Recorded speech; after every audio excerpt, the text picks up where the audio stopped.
Good evening and welcome back to Evelina. We are now on the home stretch and I have been looking at how much we've got left, and I believe that, assuming nothing happens, I will be finished on Tuesday. It's hard to believe that before the end of next week I would have read an entire novel on YouTube. And thank you to everybody who has been listening and especially commenting, because it means a lot to have some dialogue while doing this. Of course, lockdown is not yet ended, and that means the question of what should be the next novel rears its head. I have a preference and an idea myself, but I'd love to hear your suggestions. So if you wish to have any say, I can't guarantee I'll pay any attention to it whatsoever, but if you have any suggestions of novels you would like me to read, please leave a comment here or on Facebook or on Twitter. And it's been quite a while since I did a shout out to my thrilling social media presence, and the links to Facebook and Twitter are indeed below in the description of this video. Of course, you can just comment on YouTube, or if you have some other method of communicating with me, then you can let me know there. But thank you to everybody who has been supporting me doing this. I've said on multiple occasions I'm doing it for myself, which is true, but it's always nice to have other people who are interested in as well and be able to share it. And so my Saturday shout out for this week goes to two people, to Joanna and Andy, who have been so supportive and kind in their comments and their likes on Facebook. And it would be remiss of me not to also say how much pleasure their music has brought me over the last few weeks as well. So thank you for sticking with it. And we continue. Unlike in, say, Jane Austen's novels, we've got the main couple gets together and still there are things to be resolved. So quite a lot still to go, but not that much, because, as I say, we should be finished on Tuesday, if my plan works as I think it might. So, letter the 77th. Evelina in continuation. Clifton, 7th October. You will see, my dear sir, that I was mistaken in supposing I should write no more from this place, where my residence now seems more uncertain than ever. This morning, during breakfast, Lord Orville took an opportunity to beg me in a low voice to allow him a moment's conversation before I left Clifton.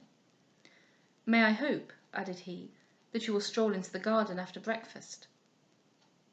I made no answer, but I believe my looks gave no denial, for indeed I much wished to be satisfied concerning the letter.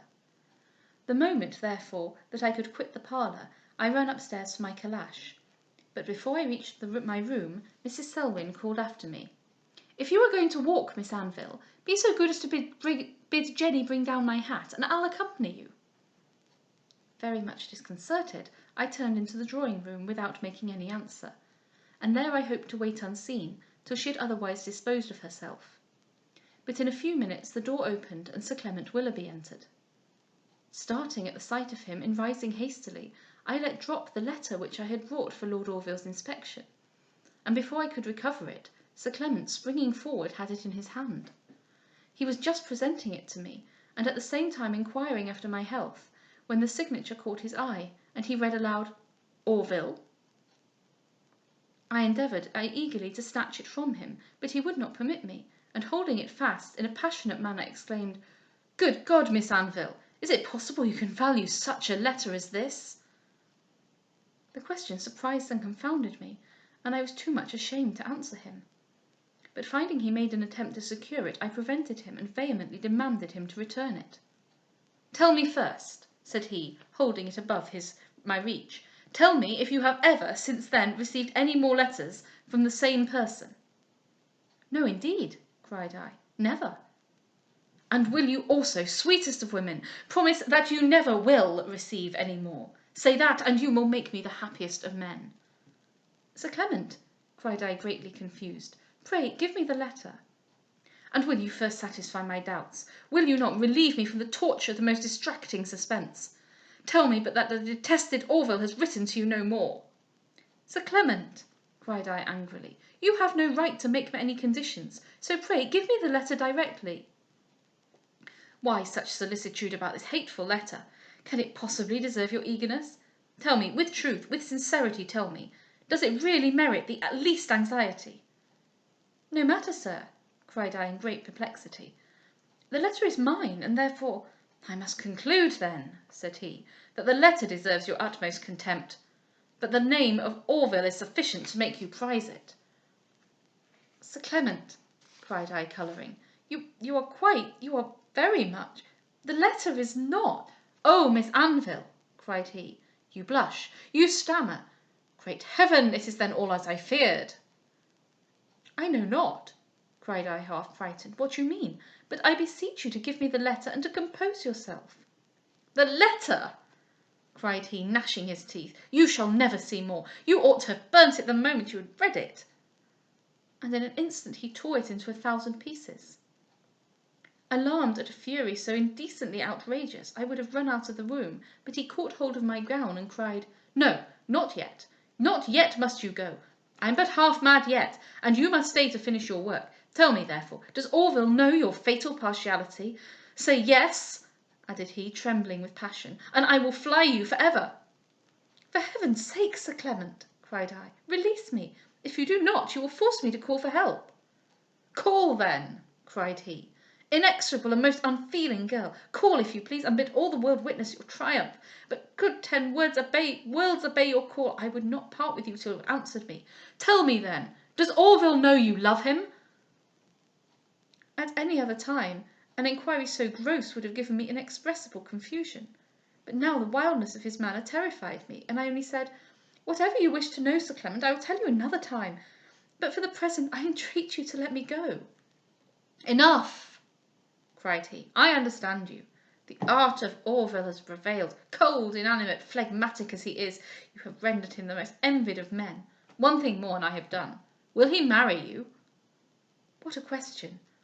My cheeks glowed with indignation, and I felt too proud to make any answer. I see how it is, cried he after a short pause, and I find I am undone for ever. Then letting loose my gown, he put his hand to his forehead, and walked up and down the room in a hasty and agitated manner. Though now at liberty to go, I had not the courage to leave him, for his evident distress excited all my compassion. And this was our situation when Lady Louisa, Mr. Coverley, and Mrs. Beaumont entered the room. Sir Clement Willoughby, said the latter, I beg pardon for making you wait so long, but... She had not time for another word. Sir Clement, too much disordered to know or care what he did, snatched up his hat, and brushing hastily past her, flew down the stairs and out of the house. And with him went my sincerest pity, though I earnestly hope I shall see him no more. But what, my dear sir, am I to conclude from his strange speeches concerning the letter? Does it not seem as if he was himself the author of it? How else should he be so well acquainted with the contempt it merits? Neither do I know another human being who could serve any interest by such a deception. I remember, too, that just as I had given my own letter to the maid, Sir Clement came into the shop. Probably he prevailed upon her by some bribery to give it to him, and afterwards by the same means to deliver me an answer of his own writing. Indeed, I can in no other manner account for this affair. Oh, Sir Clement, were you not yourself unhappy, I know not how I could pardon an artifice that has caused me so much uneasiness. His abrupt departure occasioned a kind of general consternation. Very extraordinary behaviour, this, cried Mrs. Beaumont. Egad, said Mr. Coverley, this baronet has a mind to tip us a touch of the heroics this morning. I declare, cried Lady Louisa, I never saw anything so monstrous in my life. It's quite abominable. I fancy the man's mad. I'm sure he's given me a shocking fright. Soon after, Mrs. Selwyn came upstairs with Lord Merton. The former, advancing hastily to me, said, Miss Anville, have you an almanac? Me? No, madam. Who has one, then? Egad, cried Mr. Coverley, I never bought one in my life. It would make me quite melancholy to have such a timekeeper in my pocket. I would as soon walk all day before an hourglass. You are in the right, said Mrs. Selwyn, not to watch time, lest you should be betrayed unawares into reflecting how you employ it. Egad, ma'am, cried he, If time thought no more of me than I do of time, I believe I should bid defiance for one while to old age and wrinkles. For deuce take me if I ever think about it at all." "Pray, Mr. Coverley," said Mrs. Selwyn, "why do you think it necessary to tell me this so often?" "Often?" repeated he. "Egad, madam, I don't know why I said it now, but I'm sure I can't recollect that I ever owned it as much before." "Owned it before?" cried she. "Why, my dear sir, you own it all day long, for every word, every action, every look proclaims it." I know not if he understood the full severity of her satire, but he only turned off with a laugh, and she then applied to Mr. Lovell and asked if he had an almanac. Mr. Lovell, who always looks alarmed when she addresses him, with some hesitation answered, "I assure you, ma'am, I have no manner of antipathy to an almanac. None in the least, I assure you. I dare say I have 4 or 5. 4 or 5? Pray may I ask you what use you make of so many?" "Use? Really, ma'am, as to that, I don't make any particular use of them, but one must have them to tell one the day of the month. I am sure else I should never keep it in my head." "And does your time pass so smoothly unmarked, that without an almanac you could not distinguish one day from another?" "Quarantine!" "Really, ma'am," cried he, colouring, "I don't see anything so very particular in having a few almanacs. Other people have them, I believe, as well as me." "Don't be offended," cried she. "I have but made a little digression. All I want to know is the state of the moon, for if it is at the full, I shall be saved a world of conjectures, and know at once to what cause to attribute the inconsistencies I have witnessed this morning. In the first place, I heard Lord Orville excuse himself from going out, because he had business of importance to transact at home, yet I have seen him sauntering alone in the garden this half hour. Miss Anville, on the other hand, I invited to walk out with me, and after seeking her everywhere round the house, I find her quietly seated in the drawing-room. And but a few minutes since, Sir Clement Willoughby, with even more than his usual politeness, told me he was coming to spend the morning here, when just now I met him flying downstairs as if pursued by the Furies, and far from repeating his compliments or making any excuses, he did not even answer a question I asked him, but rushed past me with the rapidity of a thief from a bailiff." "I protest," said Mrs. Beaumont, "I can't think what he meant. Such rudeness from a man of any family is quite incomprehensible." "My lord," cried Lady Louisa to Lord Merton, "do you know what he did the same by me? I was just going to ask him what was the matter, but he ran past me so quick that I declare he quite dazzled my eyes. You can't think, my lord, how he frightened me. I dare say I look as pale. Don't I look very pale, my lord?" "Your ladyship," said Mr. Lovell, "so well becomes the lilies, that the roses might blush to see themselves so excelled."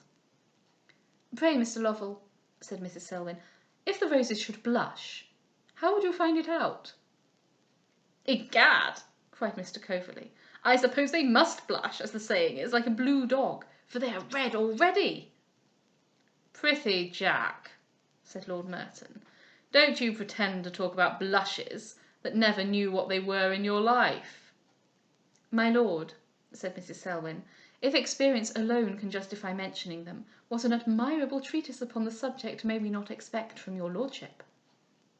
"Oh, pray, ma'am," answered he, "stick to Jack Coverley. He's your only man. For my part, I confess I've a mortal aversion to arguments." "Oh, fie, my lord," cried Mrs. Selwyn, "a senator of the nation, a member of the noblest parliament in the world, and yet neglect the art of oratory." "Why, faith, my lord," said Mrs. Lovell, "I think, in general, your house is not much addicted to study. We of the lower house have indubitably most application, and if I did not speak before a superior power," bowing low to Lord Merton, "I should presume to add, we have likewise the most able speakers." "Mr. Lovell," said Mrs. Selwyn, "you deserve immortality for that discovery. But for this observation and the confession of Lord Merton, I protest that I should have supposed that a peer of the realm and an able logician were synonymous terms." Lord Merton, turning upon his heel, asked Lady Louisa if she should take the air before dinner. "Really," answered she, "I don't know. I'm afraid it's monstrous hot. Besides," putting her hand to her forehead, "I ain't half well. It's quite horrid to have such weak nerves. The least thing in the world discomposes me. I declare that man's oddness has given me such a shock. I don't know when I shall recover from it. But I'm a sad, weak creature. Don't you think I am, my lord? Oh, by no means, answered he. Your ladyship is merely delicate. Devil take me if ever I had the least passion for an Amazon. I have the honour to be quite of your lordship's opinion, said Mr. Lovell, looking maliciously at Mrs. Selwyn, for I have an insuperable aversion to strength, either of body or mind, in a female. Faith, and so have I, said Mr. Coverley, for egad, I'd as sooner see a woman chop wood as hear her chop logic. So would any man in his senses, said Lord Merton, for a woman wants nothing to recommend her but beauty and good nature. In everything else she is either impertinent or unnatural. For my part, deuce take me if ever I wish to hear a word of sense from a woman as long as I live. It has always been agreed, said Mrs. Selwyn, looking round her with the utmost contempt, that no man ought to be connected with a woman whose understanding is superior to his own. Now I very much fear that to accommodate all this good company according to such a rule would be utterly impracticable, unless we should choose subjects from Swift's Hospital of Idiots. How many enemies, my dear sir, does this unbounded severity excite? Lord Merton, however, only whistled, Mr. Coverley sang, and Mr. Lovell, after biting his lips some time, said, "'Pon honour, that lady, if she was not a lady, I should be half tempted to observe that there is something in such severity that is rather, I must say, rather oddish." Just then a servant brought Lady Louisa a note upon a waiter, which is a ceremony always used to her ladyship, and I took the opportunity of this interruption to the conversation to steal out of the room. I went immediately to the parlour, which I found quite empty, for I did not dare walk in the garden after what Mrs. Selwyn had said. In a few minutes a servant announced Mr. Macartney, saying as he entered the room that he would acquaint Lord Orville he was there. Mr. Macartney rejoiced at finding me alone. He told me he had taken the liberty to inquire for Lord Orville, by way of pretext for coming to the house. I then very eagerly inquired if he had seen his father. "I have, madam," said he, "and the generous compassion you have shown me made me hasten to acquaint you that upon reading my mother's letter he did not hesitate to acknowledge me." "Good God!" cried I, with no little emotion, "how similar are our circumstances! And did he receive you kindly?" "I could not, madam, expect that he would. The cruel transaction which obliged me to fly Paris was too recent in his memory." "And have you seen the young lady?" "No, madam," said he mournfully. "I was forbid her sight." "Forbid her sight? And why?" "Partly perhaps from prudence, and partly from the remains of a resentment which will not easily subside. I only requested leave to acquaint her with my relationship and be allowed to call her sister, but it was denied me." "You have no sister," said Sir John. "You must forget her existence." Hard and vain command. You have a sister," cried I from an impulse of pity which I could not repress. "A sister who is most warmly interested in your welfare, and who only wants opportunity to manifest her friendship and regard." "Gracious heaven!" cried he. "What does Miss Anville mean?"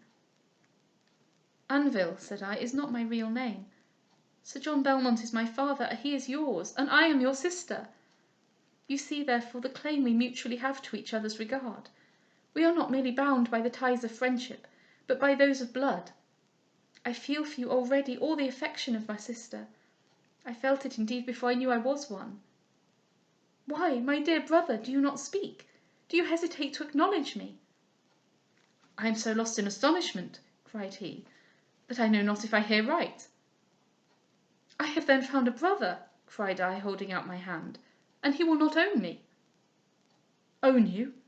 Oh, madam," cried he, accepting my offered hand, "is it indeed possible you can own me, a poor wretched adventurer, who so lately had no support but from your generosity, whom your benevolence snatched from utter destruction?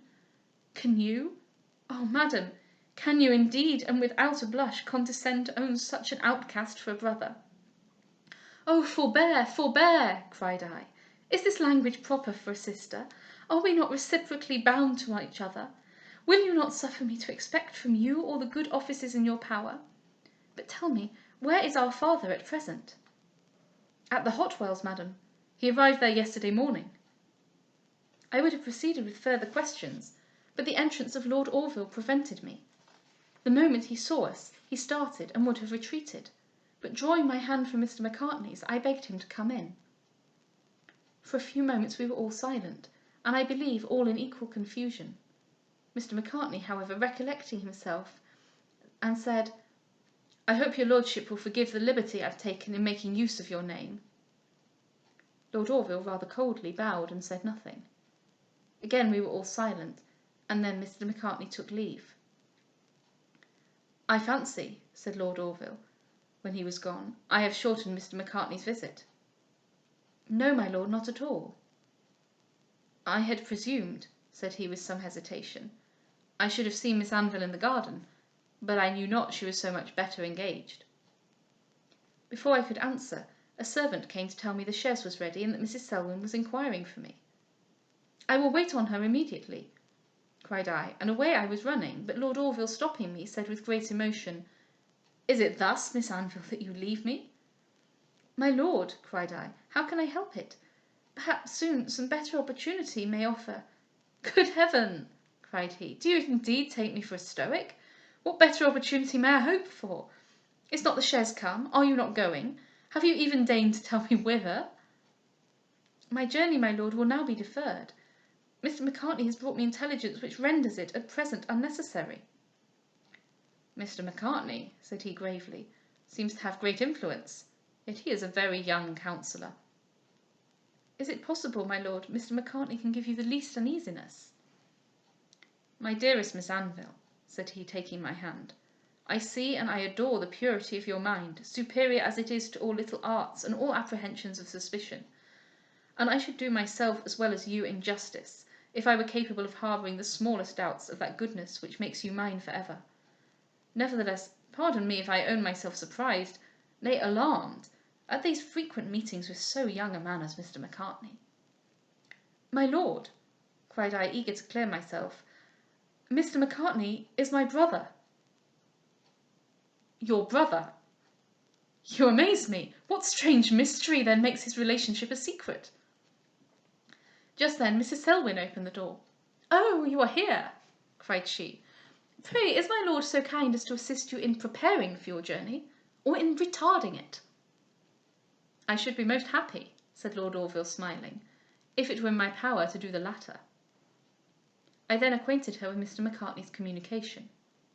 She immediately ordered the chaise away, and then took me into her own room to consider what should be done.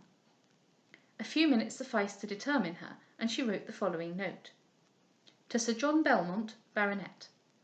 Mrs. Selwyn presents her compliments to Sir John Belmont, and if he is at leisure, will be glad to wait on him this morning upon business of importance." She then ordered her man to inquire at the pump room for a direction, and went herself to Mrs. Beaumont to apologize for deferring her journey. An answer was presently returned that he would be glad to see her. She would have had me immediately accompany her to the Hotwells, but I entreated her to spare me the distress of so abrupt an introduction, and to pave the way for my reception. She consented rather reluctantly, and, attended only by her servant, walked to the Wells. She was not absent 2 hours, yet so miserably did time seem to linger, that I thought 1,000 accidents had happened, and feared she would never return. I passed the whole time in my own room, for I was too much agitated even to converse with Lord Orville. The instant that, from my window, I saw her returning, I flew downstairs and met her in the garden. We both walked to the arbour. Her looks, in which both disappointment and anger were expressed, presently announced to me the failure of her embassy. Finding that she did not speak, I asked her in a faltering voice whether or not I had a father. "You have not, my dear," said she abruptly. "Very well, then, madam," said I with tolerable calmness. "Let the chaise then be ordered again. I will go to Berry Hill, and there, I trust, I shall still find one." It was some time ere she could give, or I could hear, the account of her visit, and then she related it in a hasty manner, yet I believe I can recount every word.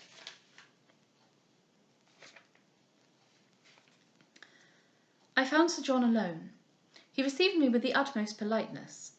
I did not keep him in suspense as to the purport of my visit, but I had no sooner made it known than with a supercilious smile he said, "And have you, madam, been prevailed upon to revive that ridiculous old story?" Ridiculous, I told him, was a term which he would find no one else do him the favour to make use of, in speaking of the horrible actions belonging to the old story he made so light of. Actions, continued I, which would dye still deeper the black annals of Nero or Caligula. He attempted in vain to rally, for I pursued him with all the severity in my power, and ceased not painting the enormity of his crime till I stung him to the quick, and in a voice of passion and impatience he said, "No more, madam, this is not a subject upon which I need a monitor." "Make then," cried I, "the only reparation in your power. Your daughter is now at Clifton. Send for her thither, and in the face of the world proclaim the legitimacy of her birth, and clear the reputation of your injured wife." "Madam," said he, "you are much mistaken if you suppose I waited for the honour of this visit before I did what little justice now depends upon me to the memory of that unfortunate woman. Her daughter has been in my care from her infancy. I have taken her into my house. She bears my name, and she will be my sole heiress." For some time this assertion appeared so absurd that I only laughed at it. But at last he assured me I had myself been imposed upon, for that the very woman who attended Lady Belmont in her last illness conveyed the child to him while he was in London before she was a year old. Unwilling, he added, at that time to confirm the rumour of my being married, I sent the woman with the child to France. As soon as she was old enough, I put her in a convent, where she has been properly educated, and now I have taken her home. I have acknowledged her for my lawful child, and paid at length to the memory of her unhappy mother a tribute of fame which has made me wish to hide myself hereafter from all the world. This whole story sounded so improbable that I did not scruple to tell him I discredited every word. He then rung his bell, and inquiring if his hairdresser was come, said he was sorry to leave me, but that if I would favour him with my company tomorrow, he would do himself the honour of introducing Miss Belmont to me, instead of troubling me to introduce her to him. I rose in great indignation, and assuring him I would make his conduct as public as possible, as it was infamous, I left the house. Good heaven, how strange the recital! How incomprehensible an affair! I have to pause here and say that I am quite sure that some of my readers who are, how shall I put this, well versed in certain conventions of particular genres will, by the end of Sir John Belmont's explanation, have thoroughly worked out both what has happened and what necessarily will happen in order to bring a satisfactory conclusion to all the romantic entanglements of this comedic narrative. And it is filling me with such great glee that the same story is being told from the dawn of time, possibly, up to narratives that are still being told today, and still being made in, must I say it, in Korean dramas. And yet, every single time they take place, we watch, we listen, we read them with breathless anticipation for just how this can possibly work out and how this muddle can ever be resolved. I love romantic comedies. They're just so good. Forgive me. The Miss Belmont, then, who is actually at Bristol, passes for the daughter of my unhappy mother, passes, in short, for your Evelina. Who she can be, or what this tale can mean, I have not any idea. She needs to read more in the genre. She is not genre savvy, is Evelina. Mrs. Selwyn soon after left me to my own reflections. Indeed, they were not very pleasant. Quietly as I had borne her relation, the moment I was alone, I felt most bitterly both the disgrace and sorrow of a rejection so cruelly inexplicable. I know not how long I might have continued in this situation, had I not been awakened from my melancholy reverie by the voice of Lord Orville. "May I come in?" added he, "or shall I interrupt you?" I was silent, and he seated himself next me. "I fear," he continued, "Miss Anville will think I persecute her. Yet so much as I have to say, and so much as I wish to hear, with so few opportunities for either, she cannot wonder. and I hope she will not be offended that I seize with such avidity every moment in my power to converse with her. You are grave, added he, taking my hand. I hope you do not regret the delay of your journey. I hope the pleasure it gives to me will not be a subject of pain to you. You are silent. Something, I am sure, has afflicted you. Would to heaven I were able to console you. Would to heaven I were worthy to participate in your sorrows. My heart was too full to bear this kindness, and I could only answer by my tears. Good heaven, cried he, how you alarm me!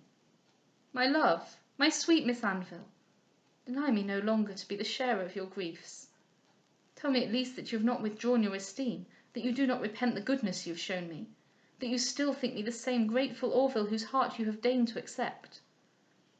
Oh, my lord, cried I, your generosity overpowers me. And I wept like an infant, for now that all my hopes of being acknowledged seemed finally crushed, I felt the nobleness of his disinterested regard so forcibly that I could scarce breathe under the weight of gratitude which oppressed me. He seemed greatly shocked, and in terms the most flattering, the most respectfully tender, he at once soothed my distress and urged me to tell him its cause. My lord, said I when I was able to speak, you little know what an outcast you have honoured with your choice.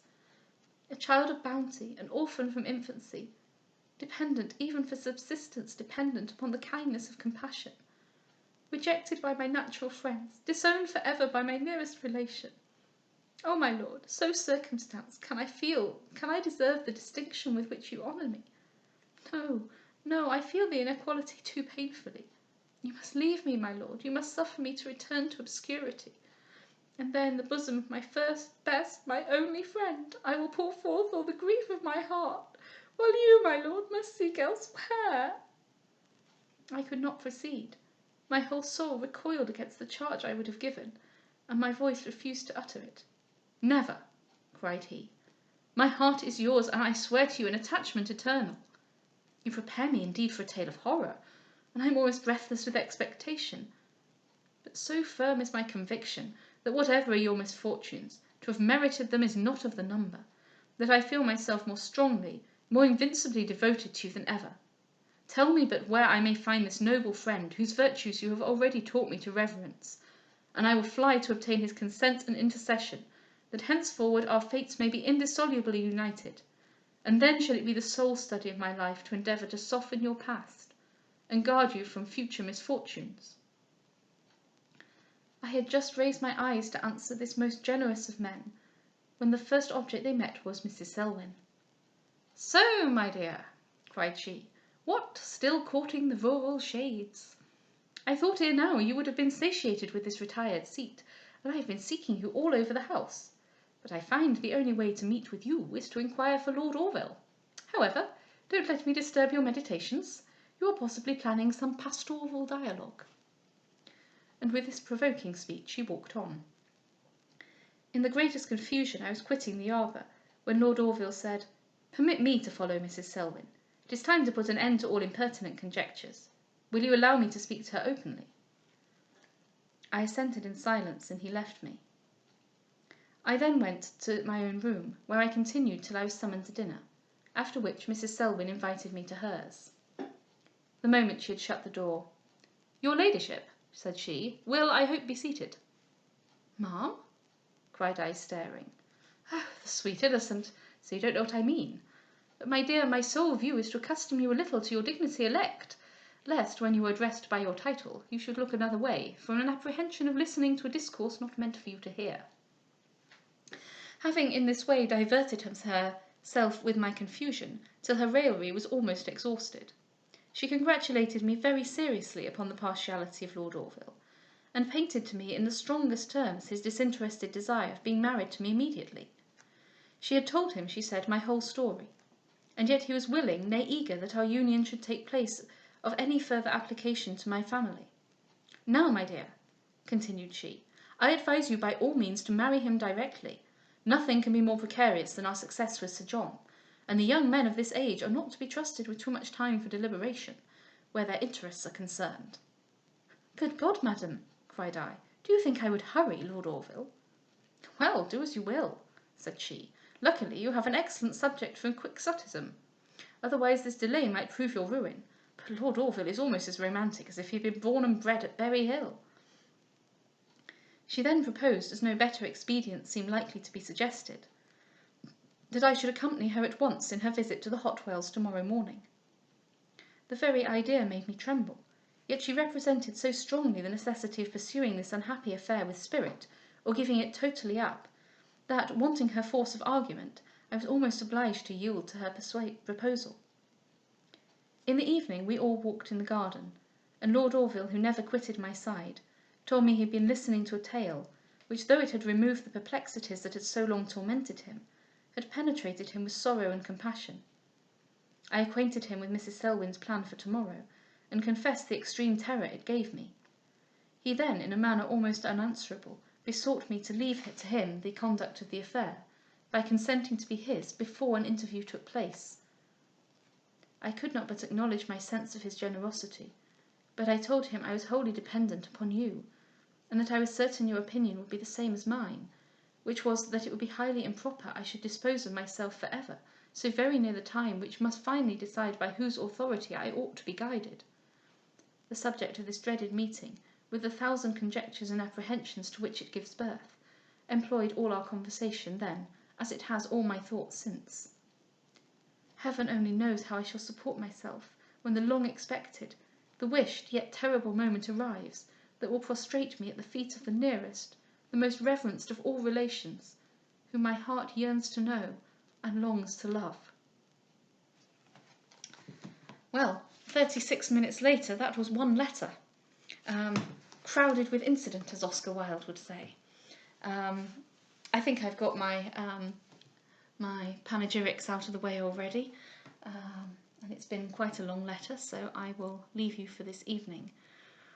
More excitement and comedy to come tomorrow.